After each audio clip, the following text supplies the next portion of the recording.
O Palácio Nacional da Pena, popularmente referido apenas por Palácio da Pena ou Castelo da Pena, localiza-se na Vila de Sintra, freguesia de São Pedro de Penaferrim, concelho de Sintra, no distrito de Lisboa, em Portugal. Representa uma das principais expressões do romantismo arquitetónico do século XIX no mundo, constituindo-se no primeiro palácio nesse estilo na Europa, erguido cerca de 30 anos antes do Castelo de Neuschwanstein, na Baviera. Em 7 de julho de 2007 foi eleito como uma das 7 maravilhas de Portugal. A história deste lugar mágico começa no século XII, altura em que ali existia uma capela dedicada à Nossa Senhora da Pena. Neste mesmo local, Manuel I mandou edificar um mosteiro, o Real Mosteiro de Nossa Senhora da Pena, posteriormente entregue à Ordem de São Jerónimo. O terremoto que atingiu Lisboa em 1755 deixou o mosteiro praticamente em ruínas. Mesmo degradado, o mosteiro manteve a sua atividade, mas, passados quase 100 anos, em 1834, quando se deu a extinção das ordens religiosas em Portugal, foi deixado ao abandono. O Parque da Pena ainda conserva recantos que remetem para esta época, como por exemplo a Gruta do Monge, local onde os monges praticavam o recolhimento. 2 anos mais tarde, em 1836, a Rainha Maria II casa-se com Fernando de Saxe-Coburgo e Gotha, um príncipe da Casa de Saxe-Coburgo e Gotha, sobrinho do duque reinante de Coburgo Ernesto e do rei Leopoldo I da Bélgica. De acordo com o contrato nupcial, Fernando recebeu a dignidade de rei consorte. Fernando II foi um dos homens mais cultos de Portugal, durante o século XIX. Poliglota, dominava as línguas alemã, húngara, francesa, inglesa, espanhola, italiana e, claro, a portuguesa. Na infância, o ainda então Duque de Saxe-Coburgo e Gotha teve uma cuidada educação onde as artes, em particular a música e o desenho, desempenharam um papel fundamental. Durante toda a sua vida teve uma grande ligação às artes, enquanto autor, colecionador e mecenas, tendo ficado conhecido como rei artista. Pouco depois da sua chegada a Portugal apaixonou-se por Sintra, e adquiriu, com a sua fortuna pessoal, o Mosteiro de São Jerónimo, em ruínas, bem como toda a mata que o envolvia. Este mosteiro quinhentista exerceu sobre o rei um enorme fascínio, radicado na sua educação germânica e no imaginário romântico da época que a serra, e a valorização estética das ruínas, atraíam. O projeto inicial era, apenas, a recuperação do edifício para a residência de verão da família real, mas o seu entusiasmo levou-o a decidir-se pela construção de um palácio, prolongando a construção pré-existente, sob a direção do barão Wilhelm Ludwig von Eschwege, mineralogista e engenheiro de Minas então residente em Portugal.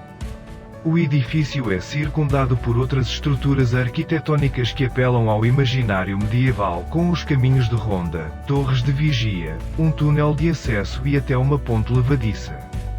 O palácio incorpora referências arquitetónicas de influência manolina e morisca que produzem um surpreendente cenário das Mil e Uma Noites, no parque, traduzindo a expressão da estética romântica e aliando a busca do exotismo à impetuosidade da natureza. O rei desenhou caminhos sinuosos que conduzem o visitante à descoberta de locais de referência ou de onde se desfrutam vistas notáveis. A Cruz Alta, o Templo das Colunas, o Alto de Estã Catarina, a Gruta do Monge, a Fonte dos Passarinhos, a Feteira da Rainha e o Vale dos Lagos. Ao longo dos caminhos, com o seu interesse colecionista, plantou espécies florestais nativas de todos os continentes, que fazem com que os 85 hectares do Parque da Pena se traduzam no mais importante arboreto existente em Portugal. Destacam-se as coleções de camélias asiáticas, introduzidas por Fernando II no Parque da Pena na década de 1840 e que se tornaram o ex-libris do inverno sintrense, sendo motivo de bailes e festas. O exótico arvoredo enquadra pavilhões e pequenas edificações, compondo um cenário de inigualável beleza natural mas também de grande relevância histórica e patrimonial. Após a morte de Maria II, em 1853, Fernando volta a casar com Elise Henzola, cantora de ópera e condessa de Édula.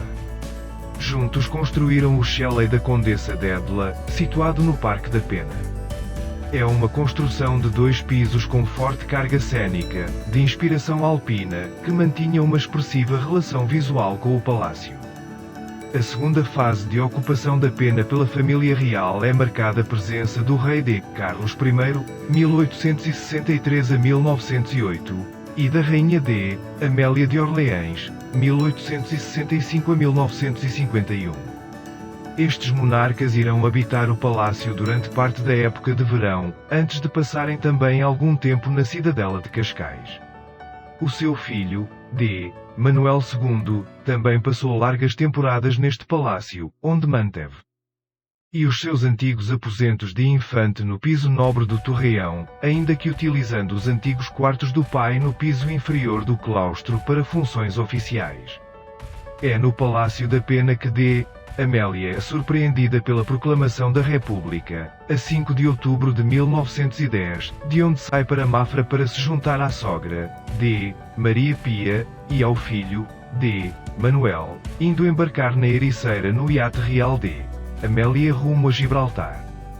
Quase todo o palácio assenta em enormes rochedos, e a mistura de estilos que ostenta, neogótico, neomanolino, neo-islâmico, neo-renascentista, com outras sugestões artísticas como a indiana, é verdadeiramente intencional, na medida em que a mentalidade romântica do século XIX dedicava um fascínio invulgar ao exotismo.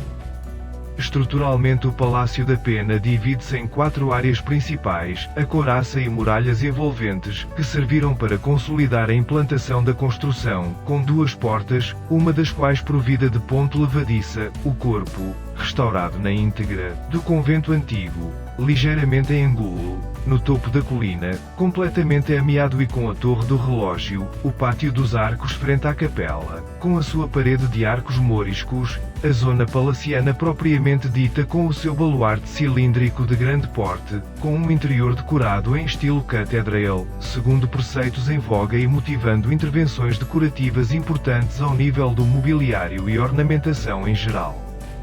Durante a construção, apesar de se manter a estrutura básica, foram feitas alterações em quase todos os vãos, ao mesmo tempo que a pequena torre cilíndrica que se encostava à maior passou para a retaguarda do edifício. O arco do corpo, ladeado por 2 torres, recebeu uma profusa decoração em relevo a imitar corais.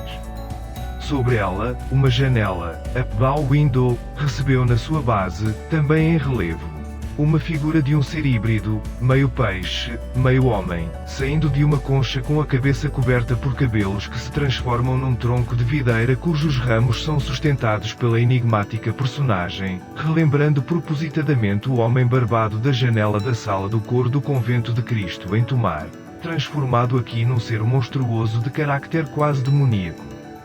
Este conjunto, conhecido por Pórtico do Tritão, foi projetado pelo próprio D. Fernando, que o desenhou como um pórtico alegórico da criação do mundo, e parece condensar, em termos simbólicos, a teoria dos 4 elementos. Reforçando esta relação com Tomar, a janela existente no lado oposto deste corpo copia com alguma liberdade o célebre vão manolino da autoria de Diogo de Arruda, a Chatandoá. Nicolau Pires foi a Tomar desenhá-la para o príncipe, que reformulou o conjunto. O palácio e o parque foram idealizados e concretizados como um todo. Do palácio, o visitante avista um manto de arvoredo que ocupa mais de 200 hectares e constitui o Parque da Pena. Este tem diversos percursos e passeios, com inúmeras construções de jardins, pontes, grutas, bancos de jardim, pérgolas e fontes. Nele existem pequenas casas onde se alojavam guardas e elementos da criadagem, estufas e viveiros com camélias, rododendros, rosas, de cepas invulgares e raras, e obras de arte como a estátua do guerreiro, de Ernesto Rusconi, que se avista do palácio. Os lagos próximos à saída para o Castelo dos Mouros são igualmente pitorescos e aprazíveis, envolvidos por um imenso tubo de fetos arbóreos.